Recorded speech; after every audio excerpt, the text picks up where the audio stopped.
Hey guys, welcome back to Andy's Dinosaur Reviews, and today we are back with another incredible Passion Charger release. I recently had reviewed the Bistahieversor. Well, we now have the other half of that diorama. This is the Bisticeratops, and this figure is also gorgeous. Shocker there. Every single time I get a Ceratopsian from Passion Charger, I am consistently blown away by how nice they look, and I don't know how many I have now. This might be my 4th or 5th Ceratopsian from them, but I've been loving every single one, and this one specifically I really love because, of course, it's also, a species related to Chasmosaurus, which I love Chasmosaurus, but on top of that, it's a species of Ceratopsian I don't have in my collection. At least I didn't until now, so really excited to have one here, again from Passion Charger, and as you can see, it is a gorgeous looking version. Of course, this is a model kit, so I had to build and paint it myself, so the paint scheme was done by me. Hopefully you guys like it. It might be a little bit more colorful than I usually do, but I actually thought it turned out pretty decent as far as the paint apps and everything I've given it. I think it looks kind of natural, but flashy enough that it's kind of exciting at the same time. So at this point, we're going to jump to a closer look and check it out from there. So starting up here at the head sculpt of our Bisticeratops, you can see again when it comes to a Passion Charger Ceratopsian, it is always overloaded with impressive fine detail, and we can definitely see that here. The mouth is sculpted in a closed position for this figure, and one thing I really love about this is, considering the overall scene that is taking place, I really quite love that it kind of almost has like a little bit of a look of fear or intimidation to the face, but at the same time almost a look of confidence, which again is kind of confusing, but at the same time I think it pretty much displays all of those aspects. And once I actually bring in the other half of the diorama, you'll see why I feel like it kind of, works so nicely for the figure. But we've got some very impressive detailing there within the beak. We could see the nostrils sculpted out, lots of skin detail here in the face, and even when you lead up into the horns as well have some very impressive fine detail to them. Lots of nice fine texturing applied to that area. And then leading up into the frill, we can see again the frill looks great. The texturing and scale detail up here looks great. Really quite fine scales as you lead up into the frill. We also, of course, have some of those horns leading around the frill, which also look really good. You can see when it comes to the fine detail, there's lots of kind of like small cracks and crevices throughout. Obviously, the Ceratopsian has its head turned pretty sharp and sharp toward its left, and you'll see why here in just a moment. We can see again that we've got the tensing here in the neck. You can also take note to the throat moving along the underside of our Bisticeratops. And as you move back, again, you'll see how flashy I gave this one as far as the colors go, and specifically the vibrant blues. I really wanted to give this, again, a flashy blue tone that's really going to pop. I don't know why. It was just something that I kind of had stuck in my head when it comes to this figure, and I'm pretty happy with the way it turned out. But as you move back, we can kind of make out the shoulder blade right there. Moving up to the top, we can definitely see the spinal column following along the top of the dinosaur. Leading down, you can see how both legs are kind of scrunched together. So we've got all of the skin bunching up right there, again, exactly as you would expect it to.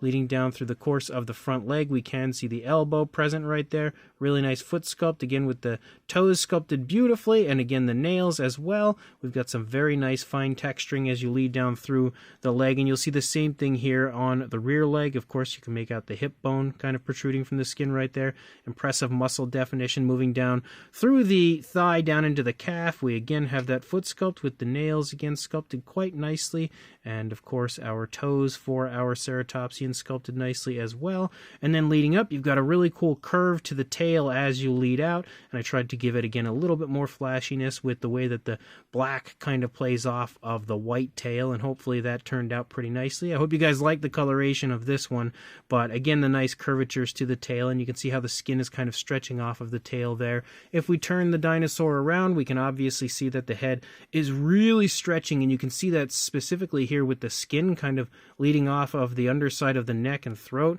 like it's really stretching, and you can definitely see that, as well as the tensing here in the neck when you look at it from the opposing side. We can also take note to the back of the frill looking pretty cool, again, as far as the fine detail goes. We've got the shoulder blade shining on this side as well, and you can honestly see the tensing all the way from the neck all the way back into this leg, as the dinosaur again just kind of is exhibiting fear, I think, of the situation that it's currently in. We can also see the skin bunching up again in the stomach region over here as well, just like we kind of saw on the first side due to the positioning of the legs. Both sides, the legs are kind of scrunched together, which again would be bunching the skin up. Lots of nice skin wrinkles as you lead up here toward the hip bone, and of course the nice impressively sized thigh moving down.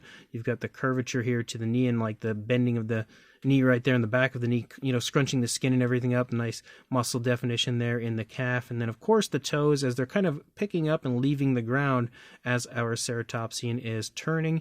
And we can also see again the curvatures of the tail as you lead out. We do have the cloaca and everything present on the underside, as well as some more very nice looking fine detail down there.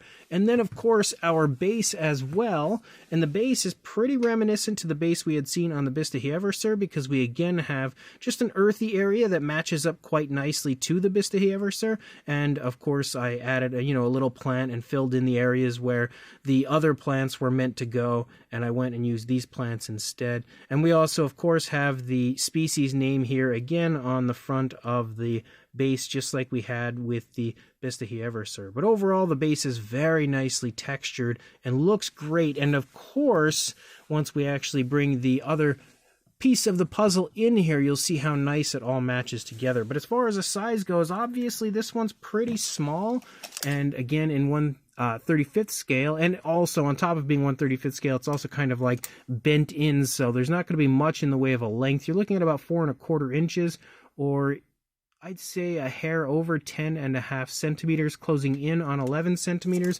but not quite there. And then for a height, to the top of the frill, and of course this is with the ceratopsian standing on the base. Actually, I'd say to the top of the horn is probably the highest point, about 3¼ inches, or a little over 8 centimeters, heading toward 8.5, but not quite there. For a size comparison, there is Mr. Papo T-Rex, the attack pack Colovosaurus, Robert Muldoon, and the Collect A human being next to our Bisticeratops, and we can see that it is definitely a little bit on the smaller side as far as ceratopsian figures go, but I actually like that because it is a very nice, convenient size. When it comes to some ceratopsian comparisons, here is the Schleich Diabloceratops, which we can obviously see is a little bit bigger. We also have my repainted Collect A Regaliceratops, which in this instance we can see is a little bit smaller than our Bisticeratops. We as well have the Papo Ineosaurus, which is a little bit bigger. The PNSO Styracosaurus, which as well is a little bigger. The PNSO Sinoceratops, which is also bigger. There's also the PNSO Lokiceratops, which as well is larger. And then for two more ceratopsians, we also have the Howlong Good Styracosaurus, which is fairly close in size. And the Xenoceratops from Howlong Good, which is now just slightly larger. And then when it comes to the final piece of the puzzle, we have the Bistahieversor in here with our Bisticeratops, and we finally have a chance to really see these two together.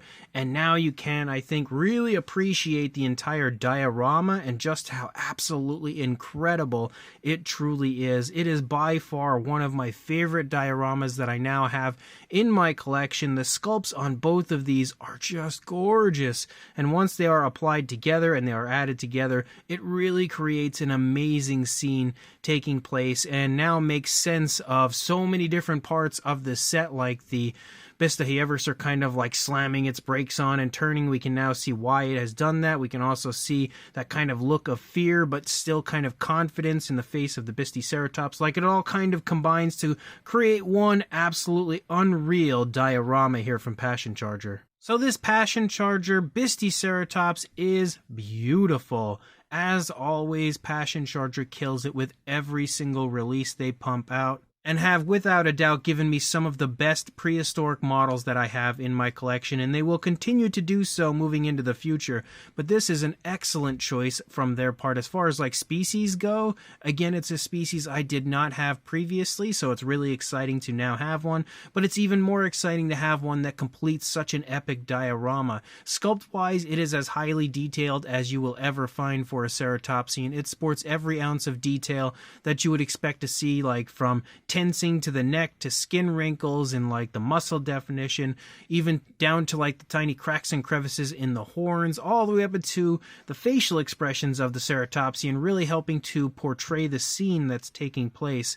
The The pose again fits perfectly with the overall diorama, and the paint apps were done by me, so that's something that you're going to have to let me know if you guys like or not. I'm really quite happy with the paint apps of it, and once I have now the two models together, I think the paint apps of both dinosaurs really quite nicely play off of each other, which I didn't really plan out in advance. It just kind of worked so nicely together, in my opinion. I think they look great next to each other, which isn't something I always say when it comes to my paint apps. I'm not normally the biggest fan of the stuff I paint, but I'm pretty happy with these guys. So, without a doubt, another amazing release from Passion Charger. If you are interested, I will include a link in the description to where you can contact them on Facebook, and if you do not have social media, I can, of course, contact them for you and help you get a hold of this incredible set. I do believe this one comes in 1/35th scale as well as 1/18th scale, so you do have options as far as how you want your ceratopsian size-wise to be when it arrives.